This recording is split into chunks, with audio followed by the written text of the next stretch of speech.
Hi guys, your host Jeremy from DSC Sport, and this is Fast 5.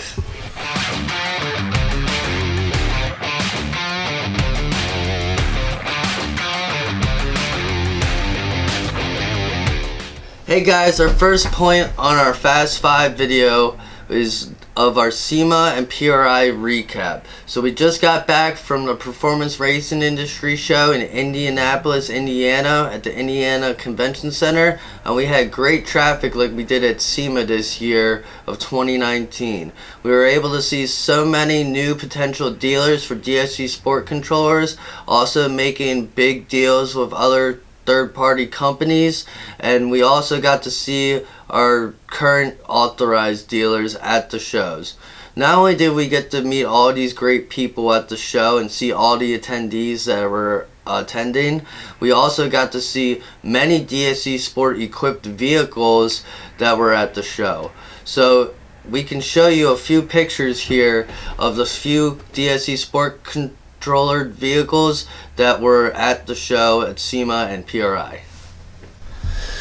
On our second part of our Fast 5 is I want to share with you guys our user submitted video. One of which, Anthony and his DSC Sport equipped 981 GT4 was able to create a faster lap time, his new personal best at his track of 1.5 seconds faster with just adding the DSC Sport controller.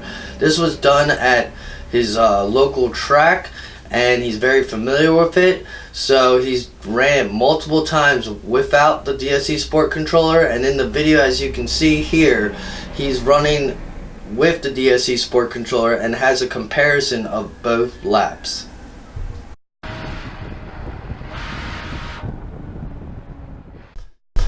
Our third point here on our Fast 5 is another user submitted video in drag racing form. Phil, with his Z51 C7 Corvette prepped by TES Performance, made his new personal best drag time of 9.15 seconds at 145 miles per hour. This is using the DSC Sport controller, and as you can see in the video, you can see the shocks actually being staged into the launch control feature that we provide on the DSC Sport controller. This is a perfect example of how the launch control system with the DSC Sport controller can create a faster 60-foot time and get you an overall better quarter mile time when you're running the DSC Sport controller.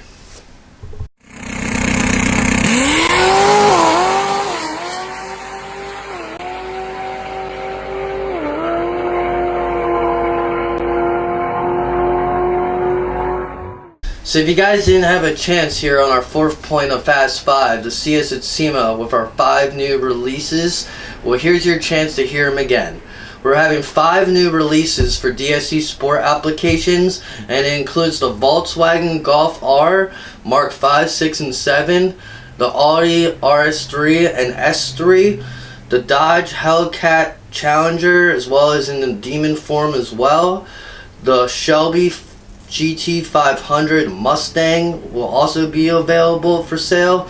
And finally, when we get our Corvette C8 that we ordered here soon, we'll be applying the DSC Sport controller to that vehicle as well. Stay tuned to our social media for more announcements on these release dates. We're going to be having them hopefully available in the next quarter of 2020. So stay tuned to our social media and our newsletter. For our last point for our Fast 5 from DSC Sport is in regards to the difference between the V2 and V3 controllers for the Porsche 981 and 991 and 718 models. Current DSC Sport owners are asking us if they currently have the V2 or V3 controller, when typically they end up sending us images or just don't know the tell difference between the controllers. So the tell difference right off the hardware is by these 2 mounting holes at the top closest to the connector. The one to the right here is going to be larger to the one on the left, and that is how we distinguish the V3 controller over the V2 controller. The evolutionary upgrade of the V3 controller, which is the reason why we superseded the V2 with the V3 controller, is the velocity function. So it also has faster processing and able to tune the velocity function always by a push of a button on your laptop. So with that being said, we do offer the chance for V2 DSC Sport controller owners to have the opportunity to trade theirs in for an upgrade to V3 controller. So contact us at info@dscsport.com or by phone 410-799-7798 in regards to this trade-in program to upgrade to the V3 DSC Sport controller.